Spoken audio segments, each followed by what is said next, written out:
السلام علیکم، آپ دیکھ رہے ہیں پاکستان اردو۔ آج ہم بات کریں گے ہیٹر کے فوائد اور نقصانات۔ ہیٹر کا استعمال سردیوں میں گرم رہنے کے لیے کیا جاتا ہے، لیکن ہو سکتا ہے کہ یہ آپ کی صحت کے لیے بہترین نہ ہو۔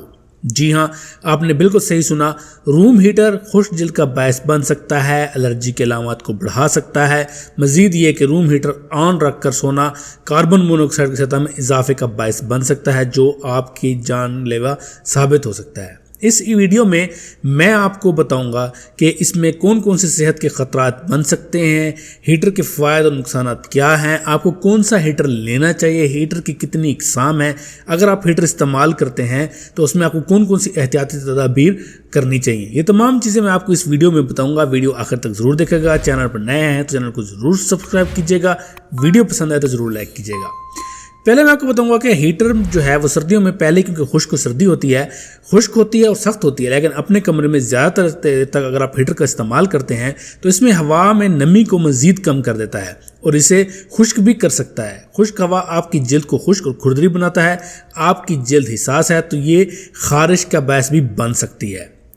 اس کے علاوہ بازار میں ہیٹر کے کچھ ماڈل جو فروخت کے لیے دستیاب ہیں کاربن مونو آکسائڈ چھوڑتے ہیں۔ اگر آپ کا کمرہ مناسب حد تک ہوادار نہیں ہے اور آپ اسے آن رکھ کر سو جاتے ہیں تو یہ آپ کی صحت کے لیے خطرناک ثابت ہو سکتا ہے۔ یہ سانس کے مسائل جیسے دمہ، الرجی، جلن اور کچھ سنگین بیماریوں کا باعث بھی بن سکتا ہے، اور اس کے علاوہ درجہ حرارت میں اتار چڑھاؤ مسائل پیدا کر سکتا ہے۔ گرم کمرے میں بیٹھنا اچھا لگتا ہے، لیکن جب آپ اسے باہر نکلیں گے تو آپ کو احساس ہوگا کہ سردی ہے، یوں ہی آپ کے جسم کے درجہ حرارت کے اتار چڑھاؤ کی وجہ بنے گا۔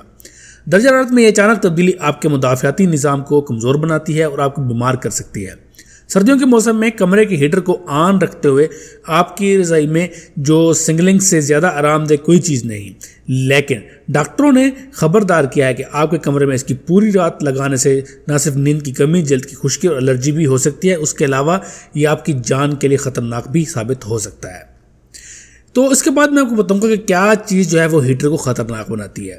ہیٹر لگا کر سونے سے کمرے میں کاربن مونو آکسائڈ کی سطح محفوظ سطح سے بڑھ جاتی ہے۔ دل کی بیماری میں مبتلا افراد کو سینے میں درد ہو سکتا ہے، جبکہ دل کی بیماری والے سگریٹ نوش افراد خاص طور پر خطرے میں ہوتے ہیں۔ اس طرح چھوٹے بچے اور بوڑھے بھی گیس ہیٹر استعمال کرنے پر دم گھٹنے کے خطرے میں پڑ سکتے ہیں۔ کمرے میں کاربن مونو آکسائڈ کی زیادتی دماغ میں خون کی سپلائی کو روکتی ہے، جو خون بہنے اور بالآخر موت کا باعث بن سکتی ہے۔ خشک جلد، اشوب چشم، الرجی اور آنکھوں میں جلن کا باعث بھی بن سکتے ہیں۔ خشک آنکھوں کی صورت میں یہ اشوب چشم کا باعث بھی بن سکتا ہے، جبکہ خشک جلد اور الرجی بھی پیدا کر سکتا ہے۔ اس مسئلے سے نمٹنے کے لیے اگر آپ اپنے کمرے میں ہیٹر استعمال کر رہے ہیں تو آپ کمرے میں نمی کو برقرار رکھنے کے لیے پانی سے بھرے ہوئے پیالے رکھ سکتے ہیں۔ جن لوگوں کو دل کی بیماریاں ہیں یا وہ بوڑھے ہیں انہیں اس بارے میں بہت احتیاط کرنی چاہیے۔ اس کے علاوہ میں آپ کو بتاؤں گا 9 احتیاطی تدابیر جن کو آپ کو ضرور جو ہے مد نظر رکھنا چاہیے۔ نمبر 1 پہ ہے ان کے قریب کوئی چیز نہ رکھیں، خاص کر جو آتش گیر اشیاء ہوتی ہیں، کاغذ، بستر اور کمبل، وہ کم از کم ہیٹر سے 2 سے 3 فٹ دور رکھیں۔ نمبر 2 پہ ہے اس کو سخت غیر آتش گیر سطح پر بالکل نہ رکھیں، جیسے کہ قالین، لکڑی یا پلاسٹک پر۔ اپنے پالتو جانوروں اور بچوں کو بھی اس سے دور رکھیں۔ نمبر 3 پہ ہے ان کو کبھی بھی بغیر توجہ کے مت چھوڑیں۔ کمرے سے نکلنے یا بستر پر جانے سے پہلے اس کو بند کریں اور اس کا پلگ بھی اتار دیں تاکہ کاربن مونو آکسائڈ کے زہر سے بچ سکیں۔ نمبر 4 پہ ہے کمرے میں بہت زیادہ کاربن مونو آکسائڈ کی علامت جو ہوتی ہیں وہ سر درد، چکرانا، پیٹ میں درد، تکلیف اور الٹی اور متلی اور کمزوری ہوتی ہے۔ اس کنڈیشن میں اس کو بند کر دیں۔ نمبر 5 پہ ہے یہ آگ کے ممکنہ حادثات کا سبب بن سکتے ہیں۔ ان کی وجہ سے بہت سے حادثات کی اطلاع ہے، ان کے بارے میں غفلت سے بالکل بچیں۔ نمبر 6 پہ ہے اس کے آؤٹ لیٹ کو نہ ڈھانپیں۔ اگر آپ ایسا کرتے ہیں تو یہ فوری طور پر آگ پکڑ لیتا ہے، اور اس کے نہ ہی قریب جو ہے کوئی پولی ایسٹر کے کپڑے رکھیں۔ نمبر 7 میں ہے کمرے میں اس کے قریب کوئی بھی آتش گیر چیز رکھنے سے بالکل پرہیز کریں۔ نمبر 8 پہ ہے ہوشیار رہیں، بچوں کو کمرے میں اس کو ہاتھ لگانے کی اجازت بالکل نہ دیں، خاص طور پر جو ہیلوجن روم ہیٹر کی سطح جو ہوتی ہے وہ بہت گرم ہو جاتی ہے اور یہ بچوں کے لیے بہت خطرناک ہوتی ہے۔ نمبر 9 پہ ہے تھرموسٹیٹ کے ساتھ روم ہیٹر کا انتخاب کریں تاکہ آپ کسی مخصوص درجہ حرارت تک پہنچنے پر اس کو بند کر سکیں یا روک سکیں۔ بصورت دیگر کم از کم ٹائمر پر مبنی روم ہیٹر پر غور کریں تاکہ وہ کچھ مدت کے بعد خود بخود بند ہو جائے۔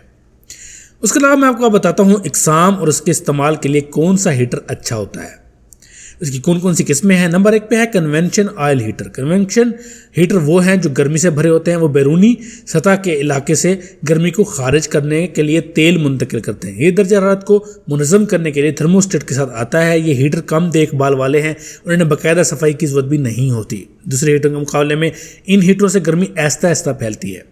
نمبر 2 پہ ہے کنڈکشن ہیٹر۔ یہ ایک دھاتی کنڈکٹ کے ذریعے گرمی پھیلاتے ہیں جو برقی طریقے سے گرم ہونے پر چمکتی ہے۔ قریبی علاقوں کو پہلے گرم کرتی ہے، اس کے بعد پورے گرمی میں کمرے میں مزید گرمی پیدا کرتی ہے۔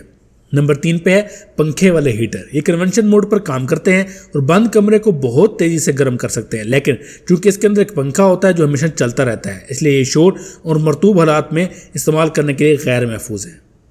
نمبر 4 پہ ہے ریڈینٹ اور انفراریڈ ہیٹر۔ یہ آپ کو انفراریڈ شعاعوں کے ذریعے فوری حرارت فراہم کرتے ہیں۔ یہ زیادہ بجلی استعمال نہیں کرتے اور پنکھے کے ہیٹر کے برعکس خاموشی سے کام کرتے ہیں۔ یہ ان لوگوں کے لیے بہتر ہے جو دھول سے الرجی کا شکار ہے، کیونکہ یہ اشیاء کو گرم کرتے ہیں نہ کہ اپنے ارد گرد کی ہوا کو۔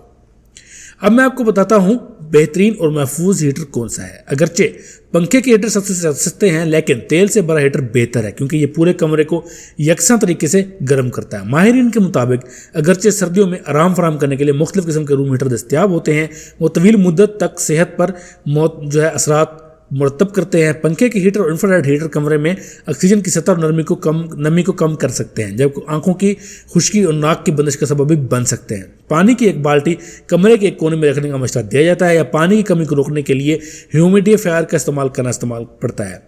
تیل سے بھرے ہیٹر کمرے کو گرم کرتے وقت آکسیجن نہیں جلاتے اور نہ ہی نمی کو کم کرتے ہیں۔ یہ عام طور پر بچوں اور بوڑھوں کے لیے بہترین انتخاب ہوتے ہیں کیونکہ ان سے پانی کی کمی نہیں ہوتی۔ وہ بہترین آپشن ہے کیونکہ ان سے دم گھٹنے، خشک آنکھوں یا جلد پر خارش بھی نہیں ہوتی۔ تو یہ ہم نے یہ سیکھا کہ جو تیل والے ہیٹر ہوتے ہیں، آئل والے ہیٹر، وہ زیادہ فائدہ مند ہوتے ہیں۔ امید ہے آپ کو ویڈیو اچھی لگی ہوگی اور آپ بھی کسی ایسی چیز کے بارے میں جانتے ہیں، کوئی فائدہ نقصان، تو ہم سے ضرور شیئر کیجیے۔ اپنا خیال رکھیے، اگلی ویڈیو میں ملیں گے انشاءاللہ۔ اللہ حافظ۔